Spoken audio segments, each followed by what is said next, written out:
Queridos hermanos y hermanas, buenos días, gracias por acompañarnos en esta conferencia. Hermanos del sacerdocio y hermanos del sacerdocio. Qué maravilloso es poder reunirnos acá. Qué maravilloso es poder buscar la voluntad de Dios para nuestras vidas y esforzarnos por cumplirla, porque de eso se trata, el ejercicio de nuestras vidas. Se trata de poder saber que todo lo que hacemos está acorde con la voluntad de Dios y no con la voluntad nuestra. Porque cuando lo hacemos de esa manera es cuando corremos el riesgo de estar en nuestras propias concupiscencias, de perseguir egoístamente lo que nos da comodidad y no lo que Dios desea para nosotros y para nuestro progreso eterno. Hoy quisiera hablar al sacerdocio sobre lo que significa el ser 100% responsable. ¿Cómo podemos ser 100% responsables? En Doctrina y Convenios 50:24 dice: lo que es de Dios es luz, y el que recibe luz y persevera en Dios, recibe más luz. Y esa luz se hace más y más resplandeciente hasta el día perfecto. No hay una escritura para mí que pueda describir mejor el hecho de ser 100% responsable. Hacer méritos para que Dios nos dé luz y más luz y más luz hasta que llegue el día perfecto. Y esa luz se recibe con sacrificio, se recibe haciendo más, se recibe cumpliendo la voluntad de Dios. ¿Y cuál es esa? Cuando leo las escrituras y veo lo que hay que hacer. Cuando me llama mi líder y me da una asignación y la hago sin dudar, sin excusas. Cuando sé que debo cuidar de mis hijos. Cuando sé que debo dejar de hacer cosas que quisiera hacer por cansado que esté y encargarme de ministrar a los hermanos o familias que me han sido asignados. Volverme amigos de ellos, ganarme su amistad, su confianza. De tal manera que cuando ellos verdaderamente tengan necesidades de cualquier índole, verdaderamente piensen en uno y lo busquen aún. Y que no sea simplemente la llamada protocolaria o el chat protocolario. Hermano, ¿cómo está? Soy su hermano ministrante. ¿Cómo le ha ido? Por aquí, ¿cómo le ha ido? ¿Todo bien? Ah, bueno, gracias. Me pierdo hasta por allá dentro de 1, 2 o 3 meses, ya que los informes dicen que son trimestrales.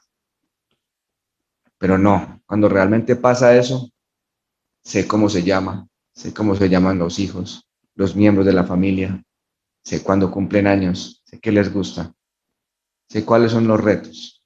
Y trato de buscar oportunidades para compartir con ellos y animarlos. Trato de ver si les gusta jugar básquet, vamos a jugar básquet. Si les gusta, no sé, alguna película favorita, para que podamos estar en contacto y luego poderles llevar el mensaje que el Padre Celestial necesita para ellos a través de esa confianza ganada. Es el mismo principio que debemos seguir en la obra misional cuando estamos queriendo que una persona conozca la iglesia y progrese hasta bautizarse. Y luego hasta hacer convenios con el Señor en el templo. ¿Cómo va a ser si dejamos a los misioneros solos con esta labor, cuando la responsabilidad no es de ellos, sino de nosotros? En cambio, si de manera genuina brindo la amistad y me gano la amistad de ese amigo de la iglesia, con toda seguridad esa persona sentirá que está acompañado, sentirá que tiene un amigo. Y cuando los misioneros terminen su obra y sean trasladados a otra zona, esa persona no se sentirá sola y se habrá cumplido el propósito. Así que muchos de los principios del Evangelio vienen en pares. Es decir, que el significado del uno no está completo sin la existencia del otro. Por ejemplo, albedrío, responsabilidad. Yo no puedo explicar bien el albedrío sin que esté acompañado de la responsabilidad. Por ejemplo, misericordia y justicia. No se puede explicar la misericordia sin que exista la justicia para que lo complemente. Por ejemplo, la fe y las obras. Yo no puedo explicar que tengo fe o no puedo describirla de qué tan grande o pequeña es si no lo puedo explicar por medio de las obras que hago. Porque la fe sin obras es muerta. Entonces, cuando logramos dividir o separar estas pares doctrinales, es cuando le damos cabida a Satanás y él adquiere poder para hacer daño, para dejar huellas no deseadas en nuestras vidas. Entonces ahí vienen los estragos.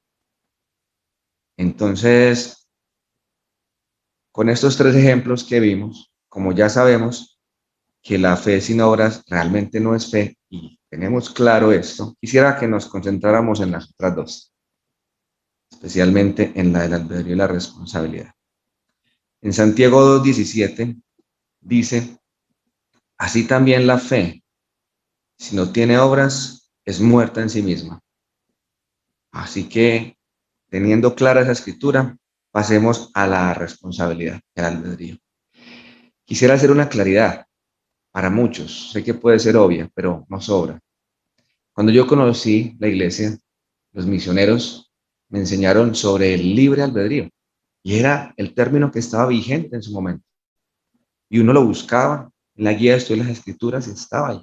Pero gracias a la revelación moderna, gracias a tener las escrituras en la aplicación, podemos acceder a todos esos cambios que la primera presidencia va autorizando para darnos más claridad. Y uno de esos es que el término, cuando uno va y busca libre albedrío, dice, véase albedrío. Entonces ya no es libre albedrío.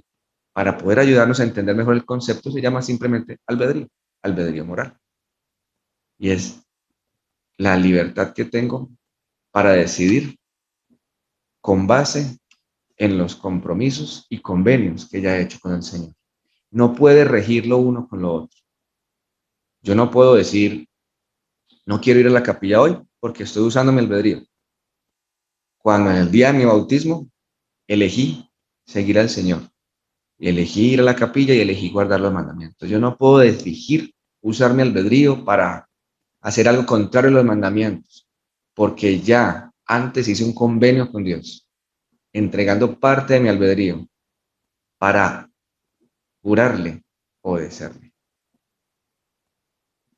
En la oración sacramental lo recordamos.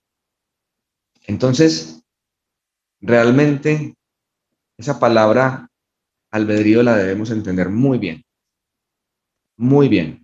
y debe estar combinada con la palabra de honor nuestra. ¿Qué tan grande, qué tan firme es nuestra palabra de honor? Cuando digo voy a hacer algo, tengo palabra de honor, como en aquellas épocas de nuestros ancestros, que se cerraban negocios tan solo estrechando manos. No como hoy, que hay que firmar 20,000 documentos y hay que hacer respaldos y pólizas y un montón de cosas para que un contrato pueda darse. Y vaya y busque un codeudor y un montón de cosas para que le crean a uno, por si acaso, ¿no? ¿Por qué no somos de palabra? ¿Qué tal si somos como esos abuelos que yo los veía cerrando, estrechando la mano? Vendían una vaca y ¿cuánto vale 10 pesos? Listo, hermano. El viernes le traigo los 10 pesos y el viernes me entrega la vaca. Y nunca fallaban. ¿Por qué no entonces cuando el obispo nos dice, hermano, por favor, haga esta asignación? Yo le voy a decir, listo, obispo. Y el obispo sabrá que sí va a estar ahí. Entonces, ahí es donde está la gran diferencia en ser hombres de honor, como nuestros ancestros. Así que cuando evitamos la responsabilidad, estamos afectando el albedrío. En la inversa, ¿no? Necesito la responsabilidad para definir el albedrío, pero cuando no soy responsable y la evito, entonces me devuelvo y estoy tratando de alterar ese significado del albedrío. Alma 42:30. Oh, hijo mío, quisiera que no negaras más la justicia de Dios. No trates de excusarte, en lo más mínimo a causa de tus pecados, negando la justicia de Dios. Deja más bien que la justicia de Dios y su misericordia y su longanimidad dominen por completo tu corazón y permite que esto te humille hasta el polvo. Mire que es quisiera, no trates, deja más bien y permite. Nos están diciendo que usemos nuestro albedrío para tomar decisiones sabias. Este padre amoroso al hijo, cuando una vez pensaría que el hijo lo puede forzar a tomar ciertas decisiones. Cuando están pequeños, no le dicen, no sale a la calle, se acuesta allá, tiene que comer. Pero resulta que eso es por la crianza. Más adelante, ese padre amoroso no podía obligar a su hijo. Le tuvo que decir estas palabras. El libro de Mormón nos enseña muchos ejemplos, pero también nos enseña en 2 Nefi 2:26 que somos agentes para que actuemos y no para que se actúe sobre nosotros. También se nos enseña que somos libres para actuar por nosotros mismos, 2 Nefi 10:23. Así que esta libertad de elección que tenemos no fue un regalo de albedrío parcial. No era algo de si quieren o cuando le convenga o cuando se sienta cómodo. No, no lo fue. Fue un albedrío 100% total y completo. Lo toma o lo deja. Así que realmente el Padre Celestial nunca va a forzar a sus hijos. Nunca. Solo se va a poner triste al vernos tomar decisiones no tan chéveres o se va a alegrar y nos va a dar más bendiciones, nos va a dar más oportunidades cuando vea que tomamos lo correcto, cuando asumimos la responsabilidad y cuando nos vea a nosotros siendo responsables de nuestras elecciones bajo los principios correctos. En Doctrina y Convenio 101:78, para que todo hombre obre en doctrina y principio pertenecientes a lo futuro, de acuerdo con el albedrío moral que yo le he dado, para que todo hombre responda por sus propios pecados en el día del juicio. También tiene esa connotación. Así como en las historias del libro de Mormón veíamos que dejaron de tener rey y cuando empezaron a darle la oportunidad al pueblo que eligiera a su gobernante, era para que ellos asumieran también la responsabilidad de sus decisiones, del gobernante que elegían, para que no quedara en la cabeza de una sola persona el destino de todo un pueblo. Así, de manera similar, el Señor está permitiéndonos el libre albedrío, pero para que asumamos la responsabilidad de nuestros hechos, para que decidamos si tomamos sus oportunidades y bendiciones o no. Así que esa palabra responsabilidad debería estarnos martillando en nuestra mente de aquí en adelante. Ojalá, si esta noche no duermen tranquilos por causa de esta palabra, pues se habrá cumplido mi propósito de este discurso. Cuando reconocemos a nosotros mismos como la causa de los efectos o los resultados de nuestras elecciones, buenas o malas, eso es responsabilidad. Lo negativo de esto es que siempre seremos dueños de las consecuencias de nuestras malas decisiones. Pero también podemos ver, como en los artículos de fe, que cada persona es responsable por el uso de su albedrío y será castigado por sus propios pecados. Pero esto no es solamente un principio celestial, sino una ley de la naturaleza. No sé si han escuchado el dicho por ahí que dice que cosechamos lo que sembramos. Entonces, ese albedrío total y completo viene con una responsabilidad total y completa. En Lamán 14:30, así pues, recordad, recordad. 2 veces usa la palabra. Recordad, recordad, mis hermanos, que el que perece, perece por causa de sí mismo. Yo no puedo decir que me pasó esto en mi vida por culpa de este señor de allí, el vecino. Me pasó esto en mi vida por culpa de mis padres. Me pasó esto en mi vida por culpa de fulano. Nadie nos va a obligar a tomar decisiones. Y quien comete iniquidad lo hace contra sí mismo. Pues de aquí sois libres. Se os permite obrar por vosotros mismos. Pues he aquí Dios os ha dado, vuelve la palabra, otorgamiento, regalo, os ha dado el conocimiento y os ha hecho libres. Entonces recordemos, un breve resumen de esto es, todo aquel que perece, perece a sí mismo, Todo aquel que hace iniquidad hace a sí mismo, y aquí sois libres, y se os permite actuar por vosotros mismos. Entonces vamos a mirar ejemplos de las escrituras. Vamos a mirar cuál es el principio, por ejemplo, de Coriol. Separar el albedrío de la responsabilidad. Trata de decir, no, tranquilos, no tiene nada que ver lo uno con lo otro. Entonces, si lo miramos en nuestra época, la libertad de expresión, si le quitamos la responsabilidad, puede utilizarse, por ejemplo, para crear y proteger la pornografía.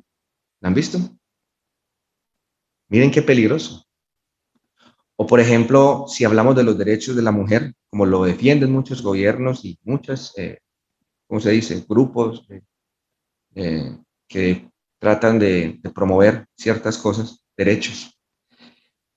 Cuando vemos que defienden mucho ese tema y no está la responsabilidad relacionada con ese albedrío, podemos ver esfuerzos, por ejemplo, para justificar el aborto de manera, pues obviamente no adecuada. Sabemos cuál es la posición de la iglesia en esto. Entonces, cuando el mundo se separa o separa la elección, la posibilidad de tomar decisiones, lo separa del rendir cuentas de esas decisiones, es cuando se dirige, por ejemplo, a una anarquía o a una guerra de voluntades, o simplemente a la supervivencia del más fuerte. ¿Por qué? Porque quienes están promoviendo y promoviendo y promoviendo algo de su albedrío, de una idea, algo ideológico, pero no están dispuestos a asumir la responsabilidad de esas consecuencias, entonces cuando se vuelve la ley del más fuerte, el que hable más duro. He visto gobiernos cediendo, por ejemplo, a temas como el aborto, solamente por la presión de grupos activistas, que están simplemente poniendo sus pancartas, pero no están diciendo que están dispuestos a responder. Entonces, vamos a ver qué ejemplos de engaño hay frente a esto. Alma 30:17. Cuando, por ejemplo, de las enseñanzas de estas personas que quieren separar la responsabilidad del albedrío decían que todo hombre podía conquistar según su fuerza y que no era ningún crimen el que el hombre hiciera cualquier cosa. Imagínense, sin las consecuencias negativas, ahora se tiene el albedrío desenfrenado. Y como si no hubiera ninguna hora de la verdad. Tranquilos, háganle, no pasa nada. Vamos a ver el principio de Neor, de negar la justicia. Entonces, como Satanás, al ver que no tiene éxito en separar totalmente el albedrío de la responsabilidad, entonces acude a un plan backup de respaldo. ¿Cuál? Hacer que nuestros sentimientos de responsabilidad entren en estado de anestesia. Que yo no me sienta tan mal por eso. Alma 1:4. Y también testificaba al pueblo que todo el género humano se salvaría en el postrer día y que no tenían por qué temer ni temblar, sino que podían levantar la cabeza, regocijarse, porque el Señor había creado a todos los hombres y también los había redimido a todos automáticamente. Y al fin, todos los hombres tendrían vida eterna. ¿Cuál es el problema? No se preocupen. Entonces, le aplica la raquidea a la responsabilidad. Ahí en toda la columna es anestesia y dolorosa. Qué atractiva oferta para aquellos que buscan la felicidad en la maldad, por ejemplo. El principio de Neor, pues ahí está poniendo a depender totalmente de la misericordia y a negar la justicia, tergiversando. Una separación entre lo segundo, par doctrinal que hablamos ahora. Entonces, hay otras estrategias comunes de cualquier persona anticristo, y eso puede sonar fea esa palabra, pero un anticristo es una persona que enseña lo contrario de las enseñanzas del Señor. No es nada diferente ni nada de lo que hayan visto en películas. Entonces, simplemente es una estrategia común de separar el albedrío y la responsabilidad. Veámoslo así, abramos los ojos. Segundo Nefi 28:8. Comed, bebed y divertidos. No obstante, temed a Dios un poco, pues Él justificará la comisión de unos cuantos pecados. Sí, mentido un poco, aprovechados de algunos por ahí. Si quiere entender trampa, sí, tiendan trampa a vuestro prójimo. En esto no hay mal.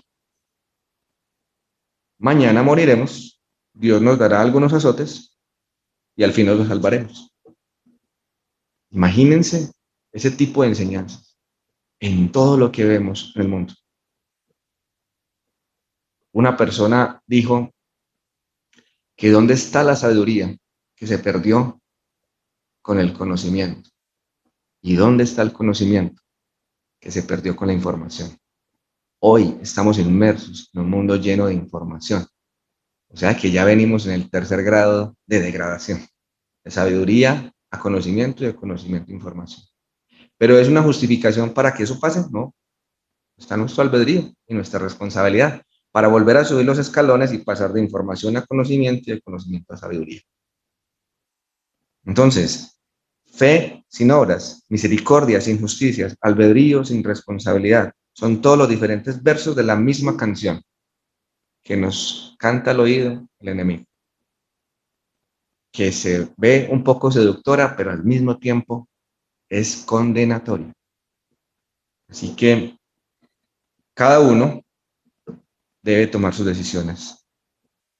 Y para poderlo hacer, miren esta invitación tan especial, Tercer Nefi 14:3. Entrad por la puerta estrecha, porque ancha es la puerta y espacioso el camino que conduce a la perdición. Y muchos son los que entran por ella, porque estrecha es la puerta y angosto el camino que conduce a la vida, y pocos son los que la hallan. Y los que estamos en el Evangelio, que escuchamos la voz de los misioneros y de cualquier amigo o familiar que nos presentó a los misioneros para entrar a la iglesia, y decidimos bautizarnos y confirmarnos y hacer más ordenanzas y convenios, somos parte de aquellos pocos que sí hallaron esa verdad. Entonces, una vez la hallamos, nos vamos a asustar, nos vamos a amedrentar, como dicen nuestros abuelos. ¿Mató el tigre y se asustó con el cuero? No, es simplemente tener claro que el albedrío sin responsabilidad es una de las doctrinas de todo anticristo. Muy astuto en su naturaleza, muy destructivo en sus resultados. También está una lista. Se llama la lista de la antirresponsabilidad. Y para ilustrarlas, vamos a ver una lista de cosas para que vayamos viendo rápidamente y con algunas escrituras, solamente se las voy a mencionar. Primero en la lista, culpar a otros. Por ejemplo, Saúl desobedientemente tomó los despojos de la guerra con los amalecitas y luego, cuando se le confrontó con Samuel, fue y le echó la culpa al pueblo. Primera de Samuel 15:20. Después, justificar. Saúl entonces justificó su obediencia cuando afirmó, no, que ese ganado era un ganado que estaba guardado para sacrificio a Jehová, algo muy bueno, muy honorable. Pero eso no era lo que el Señor había pedido. Primera de Samuel 15:21. Excusas muy elaboradas. Las excusas vienen en muchas variedades. Por ejemplo,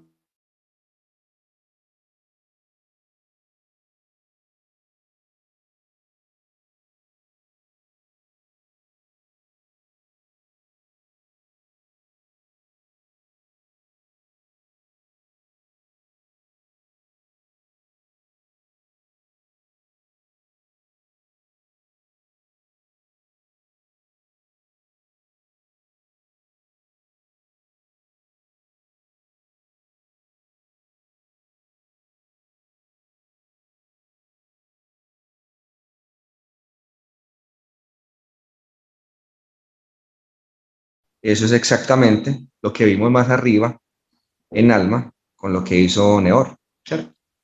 Esconder, no decirle a nadie. Se trata entonces de una técnica muy común que Satanás usó, por ejemplo, con Adán y Eva, después de que ellos comiendo el fruto prohibido. ¿Qué les inculcó? Que se escondieran. ¿Para qué si sabían que el Señor todo lo sabía? Moisés 4:14, y oyeron la voz del Señor mientras se paseaban en el jardín al fresco del día. Es decir, están tranquilos, relajados. Y Adán y su esposa fueron a esconderse de la presencia de Dios, del Señor, de Dios el Señor entre los árboles del jardín. Y yo, Dios, el Señor, llamé a Adán y le dije, dónde vas?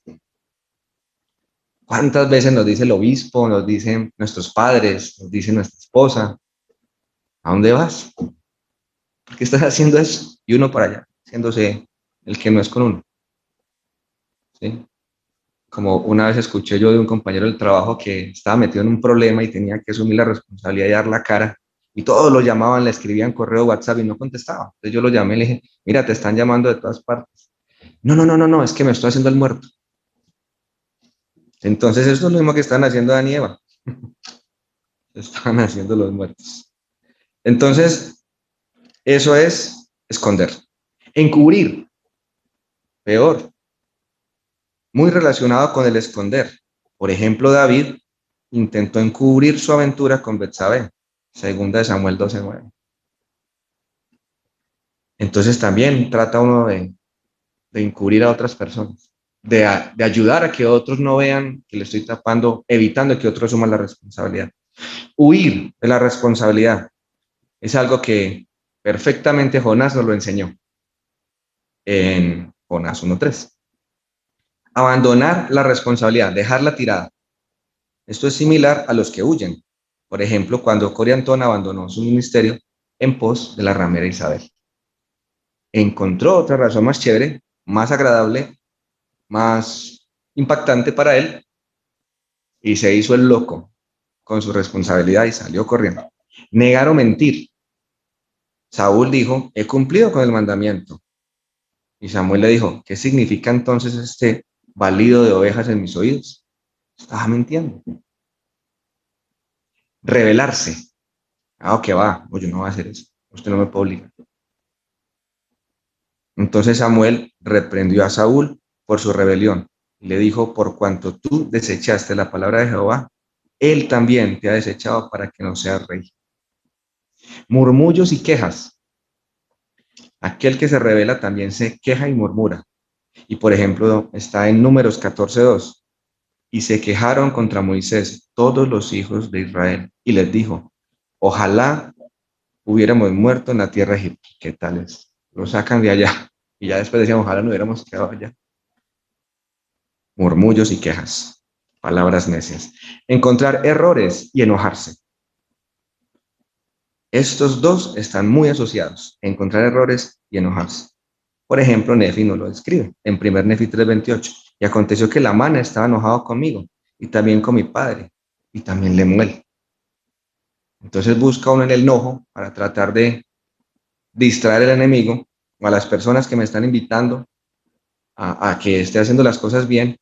Me enojo para que pretender que con eso ya disuada a la persona que me está invitando. Hacer demandas o reclamar derechos. Entonces, miren, por ejemplo, Lamán y Lemuel que decían en 1 Nefi 18. No queremos que nuestro hermano menor nos gobierne. Y aconteció que Lamán y Lemuel me tomaron, me ataron con unas cuerdas y me maltrataron mucho. Después de que ya se les había dicho que su hermano menor los iba a gobernar. Si ya se los había hecho un ser celestial, ¿qué razón tenían para cuestionarlo? O para inventar que él lo estaba queriendo hacer. Dudas, pérdida de esperanza, abandono y renuncia. Otra vez Lamán y Lemuel. Nuestro hermano es un tonto, porque no creyeron que podía construir un barco. ¿Sí? Entonces es como de pensar negativamente. Autocompasión o victimización. Otra vez, he aquí, hemos padecido en el desierto estos muchos años y durante este tiempo hubiéramos podido disfrutar de nuestras posesiones y de la tierra de nuestra herencia. Sí, hubiéramos podido ser dichosos, pensando en que si se hubieran devuelto, ignorando que el Señor había advertido que ese pueblo iba a ser destruido. Entonces, autocompasión. Qué mal estoy aquí por ponerme aquí a obedecer este mandamiento. Vio. No fue sino empezar a pagar los diezmos y me pasó esto. No fue sino obedecer la ley de castidad, no fue sino obedecer esto. Y vio, vea lo que me está pasando hoy. Me pasa por obedecer el mandamiento. ¿Mensajes de quién? ¿Del Señor o del enemigo? Ser indecisos o estar en un estupor espiritual. La ironía con la decisión es que si yo no tomo una decisión a tiempo, el tiempo toma la decisión por mí. Entonces también el ser indecisos es evitar la responsabilidad porque es como poner el carro en primerita y pudiendo andar en quinta, lo pongo en primerita a propósito, que ande despacio a propósito. Operación Tortuga, con la responsabilidad. Postergar. El gemelo de la indecisión es la postergación. Mas he aquí, vuestros días de probación ya pasaron. Habéis demorado el día de la salvación hasta que es eternamente tarde ya. El Amán 13:38. Dejar que el miedo nos gobierne. También se relaciona con ocultar. Y miren esta escritura. Y tenía miedo y fui y escondí mi talento en la tierra. Respondiendo su señor le dijo, siervo malo y negligente. Mateo 25. Entonces, no, sí, lo que pasa es que ese hermano no lo visité porque es que como ese hermano está en mala clase o como nunca contesta, o es que no tiene teléfono, o es que. Permitir, un ejemplo de permitir, o más bien ayudar a otros a evitar que asuman la responsabilidad, es cuando Elí no pudo disciplinar a sus hijos por sus pecados graves y fue reprendido por el Señor. Entonces, como padres y como líderes, a veces permitimos, vemos que las cosas están pasando y no hacemos. Porque a veces nos da temor de que nuestro índice de popularidad baje y entonces, pues, ahí es. Entonces, porque habéis hollado mis sacrificios y has honrado a tus hijos más que a mí, en 1 Samuel 2:29. Así que con esta lista, que es una lista que destruyó a Lamán y a Lemuel y nos puede destruir a nosotros, quisiera yo, y la presidencia está acá, quisiéramos que ustedes las tengan en cuenta, que asuman la responsabilidad de tener una familia, de tener un llamamiento, de formar parte en el Evangelio, de ayudar a que esta obra crezca, a que haya un crecimiento real, a que haya liderazgo, a que haya administración, a que se enseñe lo correcto, a que demos ejemplo, a que traigamos a más personas, amigos de la iglesia, a que vean cómo vivimos el Evangelio y se animen a unirse a ella, a que las situaciones difíciles formen parte de la prueba de nuestra fe, a que podamos ver con esas pruebas si seguimos adelante con un corazón creyente. Entonces, necesitamos ver que una situación difícil revela el carácter de una persona y la fortalece. Necesitamos tener situaciones difíciles. Necesitamos ver, así como Nefi, que se enfrentó y respondió con valentía, pero no evitar mejor para no actuar como por ejemplo Naamán y Lemuel, que personificaron lo que significa perfectamente el ser irresponsable. Entonces, debemos saber que un hombre determinado encuentra una manera, el otro encuentra una excusa, el irresponsable. Entonces, recuerden esa lista de antirresponsabilidades. Recuerden la diferencia entre dar una excusa y dar una razón. Sabemos que todos de vez en cuando vamos a fracasar cuando estemos haciendo intentos de hacer cosas honorables para poder obtener éxito. Pero los que son valientes aceptan la responsabilidad de sus errores, se arrepienten, vuelven sobre sus pasos y siguen avanzando con fe. Los que no, empiezan a sacar la lista a ver cuál de esos pasos les sirve o se le acomoda. Entonces el poder y la recompensa de ser responsable es enorme, enorme. Entonces, recuerden, debemos ser 100% responsables, 100% responsables de todo lo que hagamos, para que verdaderamente seamos dignos de que el Señor se arriesgue con nosotros para entregarnos una asignación que va desde un llamamiento en el campo misional, un llamamiento en el barrio, un llamamiento en la estaca, o poder entrar al templo con una mujer digna, ser yo digno de que ella me escoja, recibir también una asignación, qué sé yo, en el trabajo para ser ascendido, ser dignos de que el Señor se arriesgue con nosotros para que también seamos padres, para que seamos líderes, porque hay una diferencia muy grande entre tener un llamamiento y ser un líder. Hermanos, les invito a que asumamos la responsabilidad 100% de todo lo que el Señor espera de nosotros, para que Él se arriesgue con nosotros, para que podamos nosotros ser partícipes de que esta obra progrese, para que salgamos del letargo que traemos desde 1996 y por fin podamos hacer lo que el Señor espera de nosotros, crecimiento real. Lo dijo el Señor a esta presidencia de Estaca el 28 de febrero de 2016 y lo repitió una y otra vez y lo refrendó hace poco cuando tuvimos una reunión con Elder Becerra de la presidencia de área y nos dijo que el Señor necesita a Colombia como país principal y que eso se lograba dividiendo barrios, ramas, distritos y estacas. Ahí estuvo clara la ratificación de lo que el Señor espera de nosotros, hermanos, poseedores del sacerdocio aarónico y en Melquisedec. El crecimiento real se va a dar con el liderazgo, con el ser, presidir con amor y rectitud, desde un hogar hasta un barrio de una estaca, o una presidencia de quórum, una presidencia de sociedad de socorro, una presidencia de hombres jóvenes, perdón, de quórum de los hombres jóvenes, etcétera. Y ahí podremos ver si estamos dignos de que el Señor se arriesgue con nosotros, porque los milagros no llegan solos. Sé con todo mi corazón que el Señor desea que seamos valientes, asumamos la responsabilidad, actuemos y si nos equivocamos, corrijamos, seamos valientes, aceptemos y corrijamos. Y así esta obra crecerá tanto como el Señor nos lo ha mostrado durante todo este tiempo. Sí, aún hasta tener un templo. Sé que esta es la voluntad de Dios, que tenemos un profeta viviente y revelador que nos ratifica toda la voluntad de Dios permanentemente. Que en el libro de Mormón encontramos estas verdades maravillosas como las que estudiamos hoy. Y lo comparto en el nombre de nuestro Señor Jesucristo. Amén.